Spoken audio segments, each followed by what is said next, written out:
ورحمۃ اللہ وبرکاتہ و مغفرتہ۔ میرے پیارے بھائی امیر فیصل، آپ کا سوال ہے کہ پیارے نبی علیہ الصلوۃ والسلام کا جناب حضور نبی کریم حضرت محمد بن عبداللہ محمد الرسول اللہ صلی اللہ علیہ وسلم کا پہلا نکاح اور پہلی شادی ہوئی اماں جی سیدہ خدیجہ رضی اللہ تعالی عنہا سے کیسے ہوئی؟ یہ میں کل جواب دے چکا ہوں اور وہ گروپوں میں آ چکا۔ اب آپ کا سوال یہ ہے کہ آپ صلی اللہ علیہ وسلم کا یہ نکاح قبل از نبوت ہوا، آپ کو نبوت نہیں ملی تھی، رسالت نہیں ملی تھی، آپ خاتم النبیین ختم نبوت، آپ کو نبوت ہی نہیں ملی تھی۔ تو جب نہیں ملی تھی تو سیدہ خدیجہ کس مذہب پر تھی اور خود محمد الرسول اللہ صلی اللہ علیہ وسلم وہ کس مذہب پر تھے؟ یہ دونوں کے متعلق کوسچن بنتا ہے۔ جواب اس کا یہ ہے، مکہ کے لوگ ابراہیمی ہونے کا دعویٰ کرتے تھے۔ حضرت ابراہیم بن آزر علیہ الصلوۃ والسلام، انہیں ہم سب جانتے ہیں وہ کون تھے، کیا تھے۔ ابراہیم علیہ الصلوۃ والسلام نے اپنی بیوی اور اپنے بچے اسماعیل علیہ الصلوۃ والسلام کو کہاں چھوڑا؟ مکہ میں چھوڑا، چھوڑ کر اللہ کے آسرے، اللہ کے سہارے پر چلے گئے۔ نہ بندہ، نہ جن، نہ کوئی چرند، نہ پرند، نہ پانی، نہ گھاس، کچھ بھی نہیں تھا۔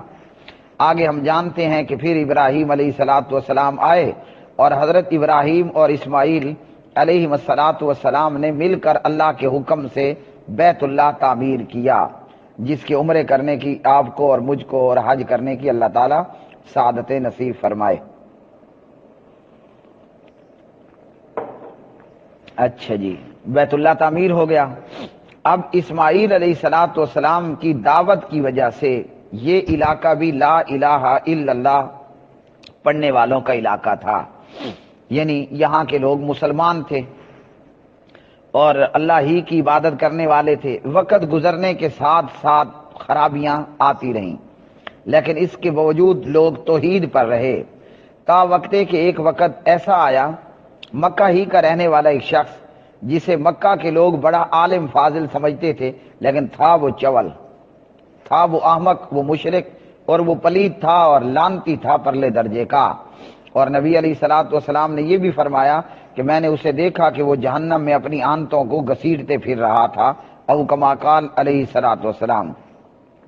مکہ کے لوگ ابراہیمی ہونے کا دعوے دار تھے کہ ہم ابراہیم علیہ الصلوۃ والسلام کے مذہب پر ہیں، حالانکہ ابراہیم علیہ الصلوۃ والسلام یکسو تھے، حنیف تھے، ایک اللہ کی پوجا پاٹ کرنے والے تھے۔ مکہ میں رہنے والا وہ عالم فاضل شخص جس کو لوگ سمجھتے تھے، لیکن تھا وہ چول، جیسے میں بتا چکا۔ اس کا نام تھا عمر بن لوہی۔ یہ بدبخت شام کے علاقوں میں کہیں جاتا ہے اور وہاں سے جناب یہ بت لے کر آ جاتا ہے، مورتیاں اور صنم لے کر آتا ہے اور آ کر انہیں بیت اللہ میں لگا دیتا ہے۔ تو اسی کے کہنے پر لوگوں نے سمجھا یہ تو عالم فاضل ہے، تو اس کے کہنے میں آ کر لوگوں نے ان بتوں کو بھی پوجنا شروع کر دیا۔ پھر جدہ کے کچھ علاقوں میں شیطان نے عمر بن لوہی کی طرف یہ الہام کیا، وحی کی، اور وہ گیا اور وہیں سے کوئی آج کے الفاظ میں سمجھ لیں آثار قدیمہ نکل آئے، وہاں سے قوم نوح کے بت ملے، نوح علیہ السلام کی قوم کے بت ملے۔ یہ بدبخت وہاں وہ بھی حج کے موقع پر مکہ لے آیا، جہاں سے آنے والے حاجیوں نے ان بتوں کو لیا اور اپنے اپنے علاقوں میں پہنچ گئے، اور یوں پھر پورے عرب کے اندر بت پرستی پھیلتی گئی۔ تو وہ لوگ مشرک ہوئے اور شرک اور کفر کی طرف لوٹ گئے۔ اب انہی میں سے کچھ لوگ ایسے بھی تھے کہ جو اس جاہلی اور مشرکانہ معاشرے میں رہتے ہوئے اس معاشرے کے اثرات ان پر نہ ہوئے۔ عرب کے معاشرے میں اور مکہ کے معاشرے میں جیسے ہندوستان کے اندر مورتی پوجا عام ہے، اور اسی طرح یورپ کے اندر شراب اور رنڈی عام ہے۔ ویسے ہندوستان، پاکستان، ہر جگہ یہ چیزیں ہیں، لیکن جو ریشو یورپ میں ہے وہ کہیں اور نہیں ہے، اور ہندوستان کے اندر جو پوت پوجا ہوتی ہے وہ شاید دنیا کے اور ملکوں میں اس طرح نہیں ہوتی۔ تو اس جاہلی عرب کے معاشرے میں شرک اور بت پرستی، مورتی پوجا بھی عام تھی، اور شراب کا پینا وہ بھی اسی طرح تھا جس طرح آج لوگ پیپسی اور کوک پیتے ہیں، اسی طرح رنڈی بازی بھی عام تھی، بلکہ رنڈی بازی کا حال یہ تھا کہ رنڈی کے گھر پہ ایک مخصوص کلر کا جھنڈا لگا ہوتا، جس نے منہ کالا کرنا ہوتا وہ اس رنڈی کے پاس آتا، منہ کالا کرتا۔ جب سال بعد اس رنڈی کے ہاں بچہ پیدا ہونے ہوتا، وہ سب کنجروں کو بلا لیتی، اور پھر بچہ وہ جس کنجر کی گود میں رکھ دیتی، وہی کنجر اس کی پرورش کا ذمہ دار ہوتا، اس کو کھلانا پلانا اخراجات اسی کے کھاتے میں ہوتے۔ تو یہ کچھ خرابیاں تھیں اس معاشرے کے اندر۔ ویسے کچھ کا یہ مطلب نہیں کہ صرف یہی تھی، اور بھی بہت کچھ تھا۔ بت پوجا، مورتی پوجا، شراب پینا، رنڈی خانے، یہ بہت عام تھے عرب معاشرے میں۔ لیکن اتنے گندے معاشرے کے اندر بھی کچھ لوگ ایسے رہے کہ جو نہ شراب کے قریب گئے، نہ بت پوجا کے قریب گئے، نہ میلے ٹھیلوں کے اندر شامل ہوئے، اور نہ ہی اسی طرح کے دیگر اس قسم کے گندے کاموں میں ملوث ہوئے۔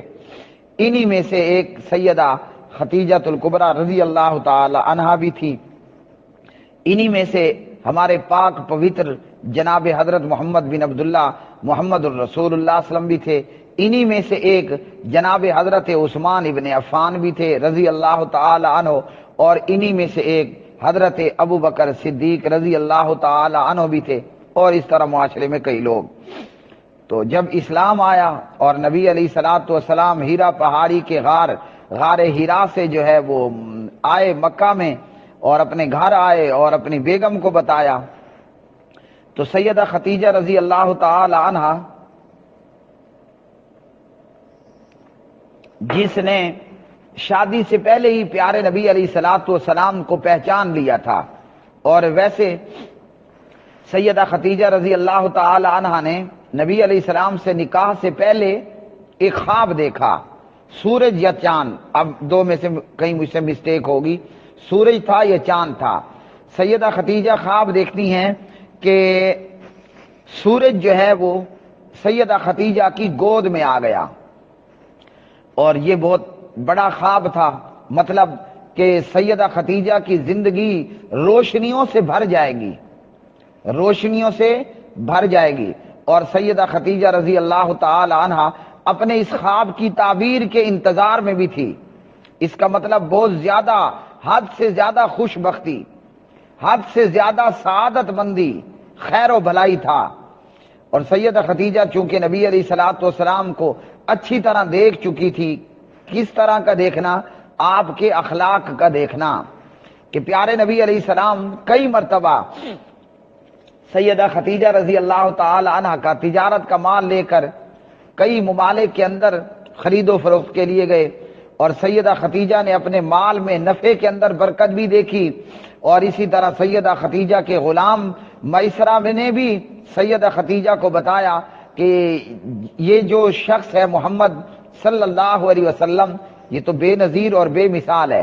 ویسے سارے مکہ والے جانتے تھے کہ حضور نبی کریم صلی اللہ علیہ وسلم بے نظیر بے مثال ہیں، لیکن ایک یہ ہے کہ پرے پرے کا معاملہ، ایک ہے کہ بالکل کلوز معاملہ، کہ جس کے ساتھ آپ مل کر لین دین اور تجارت کر رہے ہیں، وہاں بندہ خوب کھل کے سامنے آ جاتا ہے۔ اور حضرت عمر ابن خطاب رضی اللہ تعالیٰ عنہ کا فرمان ہے، کسی بندے کی جانچ کرنی ہے، اگر جانچنا ہے تو اس سے آپ رشتہ دیں یا رشتہ لیں، اس کا اصل باہر آ جائے گا۔ ویسے تو ہم بظاہراً بڑے اچھا بولتے ہیں، اچھی شکل و صورت ہے، لیکن ہمارے من میں کیا ہے وہ آپ نہیں جانتے، وہ میں نہیں جانتا۔ تو جب بندہ کسی سے رشتہ کرتا ہے، اسے داماد بنا لیتا ہے یا اس کا داماد بن جاتا ہے، پھر پتہ چلتا ہے یہ کیا ہے، یا یہ کہ آپ کسی کے ساتھ سفر کریں، پھر آپ کو پتہ چلے گا کہ یہ کیا ہے، دکھنے میں کیا ہے اور اندر سے کیا ہے، یا یہ کہ پھر کسی کے ساتھ آپ لین دین اور معاملات کریں، کوئی تجارت کریں، کوئی کاروبار کریں، قرضہ لیں، قرضہ دیں۔ تو سیدہ خدیجہ رضی اللہ تعالی عنہا، کیونکہ نبی علیہ السلام سے کلوز معاملہ تھا، سامان تجارت لے کر جانا، پھر بیچ کر آنا، پھر جو نفع ہوا وہ بتانا، جو نقصان ہوا وہ بتانا، تو یہ سارے معاملات سیدہ خدیجہ رضی اللہ تعالی عنہا کی نظر میں تھے، اور جب بار بار کے اس معائنے سے سیدہ خدیجہ رضی اللہ تعالی عنہ نے دیکھا تو سیدہ خدیجہ کو اپنے خواب کی تعبیر، اللہ اکبر، حالانکہ ابھی پیارے نبی علیہ السلام کو نبوت نہیں ملی، لیکن وہ جو عقل والے لوگ ہوتے ہیں نا، جن کی قسمتوں میں سعادتیں لکھی ہوئی ہوتی ہیں، وہ جن پر اللہ کی رحمتیں چھپر پاڑ کے آتی ہیں، چھپر مانا چھت پاڑ کے، جن پر اللہ کی رحمتوں نے آنا ہوتا ہے، تو سعادت مند لوگ پہلے ہی جانچ لیتے ہیں کہ ہیرا ہمارے ہاتھ لگ گیا ہے، ہیرا ہمارے ہاتھ لگ گیا ہے۔ مثلا ایک واقعہ آپ کو یہاں بھی بیچ میں جو ہے وہ سنا دوں بریکٹ کے اندر، بے وقوفوں کو ہیروں کی قدر نہیں ہوتی، جیسے ابو لہب کو نہیں ہوئی، جیسے ابو لہب کو نہیں ہوئی۔ ایک واقعہ میں نے پڑھا ایک کتاب میں، نعمان بن ثابت حضرت امام ابو حنیفہ رحمۃ اللہ علیہ، ان کے مدرسے میں ایک طالب علم پڑھتا تھا۔ طالب علم ویسے بھی غریب ہوتے ہیں، آج بھی ہیں اور پہلے بھی تھے، اور دور نبوی میں بھی یہی حال تھا۔ اللہ نے غریبوں پر ہی اپنا خاص کرم کیا ہے۔ مثال کے طور پر ایک اور واقعہ بھی آ گیا۔ اب 2 دن پہلے ایک بہت بڑی یونیورسٹی کے پروفیسر آئے یہیں میرے پاس مسجد میں، اہل حدیث بھائی ہیں، اچھے باعمل انسان ہیں، لیکن وہ آدھا گھنٹہ بیٹھ کر افسوس کرتے رہے۔ ان کا افسوس رونا تھا۔ کیا افسوس کہ جناب ہم نے لاکھوں کمائے لیکن ہماری زندگی ضائع ہے، صبح سے لے کر شام تک دفتر، ہمیں نہ دین سیکھنے جتنا وقت ہے، نہ ہم سکھانے جتنی قابلیت رکھتے ہیں، نہ وقت پہ مسجد آنے جتنا ہمارے پاس وقت ہے۔ مثلا کل میں بازار تھا، ایک جاننے والا سامنے مجھے ملا، میں کسی کی دکان پر بیٹھا تھا، تو اس نے کہا، میں نے سلام کیا، اس نے جواب دیا، پوچھا کیا حال ہے؟ کہتا ہے اچھا حال ہے لیکن تمہارے جیسے تو سادے علی کر مزے کونی، مطلب آپ جیسا لطف نہیں ہے۔ میں نے کہا ہمارا جیسا لطف بالکل آپ کے پاس نہیں ہے کہ اللہ نے ہمیں ہر وقت استنجے سے رہنے، باوضو رہنے، اور الحمدللہ اس رب رحمان کا شکر کہ ہر وقت مسجد میں رہنے کی توفیق عطا فرمائی۔ تو وہ پڑھا لکھا لاکھوں کی تنخواہ لینے والا بیٹھ کر افسوس کر رہا ہے کہ زندگی ہماری نکمی اور بیکار ہے، نہ دین سیکھنے جتنا وقت ہے، نہ سکھانے جتنا وقت ہے۔ تو سیدہ خدیجہ رضی اللہ تعالی عنہا نے نبی علیہ السلام کو پہلے ہی پہچان لیا کہ یہ میرے خواب کی تعبیر ہے۔ اللہ اکبر، یہ کیا ہے؟ یہ میرے خواب کی تعبیر ہے۔ اور عقل مند لوگ ہیروں کو پہچانتے ہیں۔ نعمان بن ثابت امام ابو حنیفہ رحمۃ اللہ علیہ، ان کے ایک شاگرد تھے، وہ غریب شاگرد وہیں علاقے میں موجود کسی موچی کے پاس گیا، موچی سے اپنی جوتی اس نے سیٹ کروانی تھی، موچی نے جوتی سیٹ کر دی اور کہا کہ اللہ تعالیٰ آپ کو جزائے خیر عطا فرمائے۔ اس نے کہا وہ تو مجھے فرمائے لیکن اس جوتی کے مرمت کرنے کے پیسے بھی دینے ہوں گے۔ انہوں نے کہا جی میں تو مسافر ہوں، غریب بھی ہوں، اور ابو حنیفہ کے مدرسے کا شاگرد بھی ہوں۔ انہوں نے کہا کون ابو حنیفہ؟ میں نہیں جانتا کسی ابو حنیفہ کو، میں نے جوتی مرمت کی ہے، مجھے پیسے چاہیے۔ یہ بڑا حیران ہوا، اتنا بڑا امام اور موچی کی اتنی بڑی گستاخی کہ وہ کہتے ہیں کون ابو حنیفہ؟ میں نہیں جانتا کسی ابو حنیفہ کو، مجھے پیسے دو۔ بہرحال اس نے جو بنتا تھا معاملہ اس کے ساتھ طے کیا، لیکن مدرسے آ کر ابو حنیفہ کو شکایت کی، کہنے لگے کہ آپ بھلے اتنے بڑے اچھے امام ہیں کہ موچی تک آپ کو نہیں جانتا۔ امام ابو حنیفہ رحمۃ اللہ علیہ نے فرمایا موچی کی قصور نہیں ہے، امام صاحب نے اپنے شاگرد کو ہیرا دیا۔ ویسے یاد رکھیے امام ابو حنیفہ رحمۃ اللہ علیہ کپڑے کا کاروبار کرنے والا تھا، غریب بندہ نہیں تھا۔ امام نے اپنے شاگرد کو ہیرا دیا، کہا کہ جاؤ یہ موچی کو دو کہ یہ تمہارے جوتے کی مرمت کی مزدوری ہے۔ اس نے جا کر جب ہیرا دیا تو موچی کہنے لگا کہ بھائی مجھے پیسے دو، درم دینار جو بھی بنتے تھے مجھے وہ دو، یہ میں مرمت کے بدلے پتھر کیوں لوں؟ تو وہ شاگرد آیا امام کے پاس اور آ کر کہنے لگا کہ جناب وہ تو اسے پتھر بول رہا ہے۔ اس نے کہا اب یہی ہیرا، یہی پتھر لے جا کر کسی سنار کے پاس جاؤ، کسی سنار کے پاس جاؤ۔ جب سنار نے وہ دیکھا تو کہا کہ چائے، پیپسی، بوتل، کیک، کیا کھانا ہے آپ نے؟ بڑی قدر و منزلت کی، اور کہا کہ کتنے پیسے چاہیے؟ تو یہ آیا شاگرد اور امام کو بتایا، امام نے کہا یہی فرق ہوتا ہے سعادت مند علم والے میں اور جاہل میں۔ موچی کو کیا پتا کہ یہ پتھر ہے کہ ہیرا ہے، ہیرے کو پہچانے تو سنار پہچانے۔ تو سیدہ خدیجہ رضی اللہ تعالی عنہا نے قبل از نبوت کے ملنے سے پہلے ہی پیارے نبی علیہ السلام کو پہچان لیا۔ حالانکہ مکہ کے سارے لوگ آپ کو جانتے تھے، لیکن چونکہ خدیجہ کے ساتھ کلوز معاملہ ہوا، کاروباری اور تجارتی تعلقات ہوئے، تو سیدہ خدیجہ پہچان گئی کہ جو میں نے خواب دیکھا سورج یا چاند میری گود میں اتر آیا تھا، یہ محمد صلی اللہ علیہ وسلم میرے خواب کی تعبیر ہے۔ پڑھیے اللہم صلی علی محمد، سبحان اللہ، صدقے تیواری جائیں ہم اس پیارے نبی پر۔ اللہم صلی علی محمد وعلی آل محمد کما صلیت علی ابراہیم وعلی آل ابراہیم انک حمید مجید۔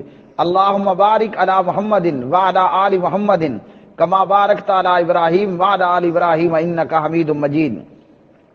تو سیدہ خدیجہ رضی اللہ عنہا نے اپنی سہیلی کے ذریعے آپ کو نکاح کا پیغام بھجوایا، پھر نکاح ہوا جو میں نے بتایا پہلے جواب میں۔ حالانکہ اس سے پہلے سیدہ خدیجہ کے 2 خاوند رہ چکے تھے، اور سیدہ خدیجہ کو مکہ کے بڑے بڑے چودھریوں نے رشتے کا پیغام بھی دے رکھا تھا، لیکن سب ریجیکٹڈ ہوئے تھے۔ خدیجہ کی نظر اگر پڑی اور ٹھہری تو محمد الرسول اللہ صلی اللہ علیہ وسلم پر، اور جب آپ پر پہلی وحی آئی اور آپ صلی اللہ علیہ وسلم نے سیدہ خدیجہ کو سب سے پہلے آ کر بتایا، تو خدیجہ نے کہا کہ آپ ڈریے مت، آپ کو پروردگار ضائع نہیں کرے گا، آپ تو یتیموں کے ملجا اور ماوا ہیں۔ اللہ اکبر اللہ اکبر اللہ اکبر وللہ الحمد۔ اللہ آپ کو ضائع نہیں کرے گا، آپ اپنی جان کی فکر مت کریے۔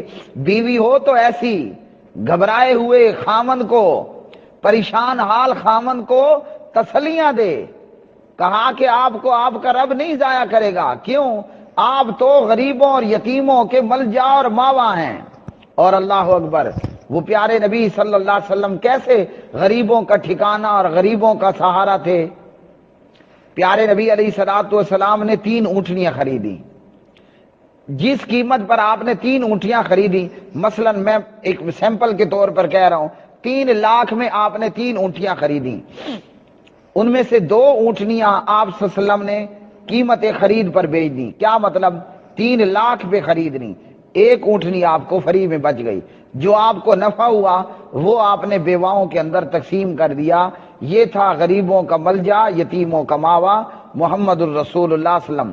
پھر آپ کو سیدہ خدیجہ اپنے چچا زاد ورقہ بن نوفل کے پاس لے کر گئیں۔ انہوں نے جب آپ صلی اللہ علیہ وسلم کی ہسٹری سنی تو وہ تو بے اختیار بول پڑے، یہ تو وہی ناموس ہے جو موسیٰ علیہ السلام پر اترتا تھا۔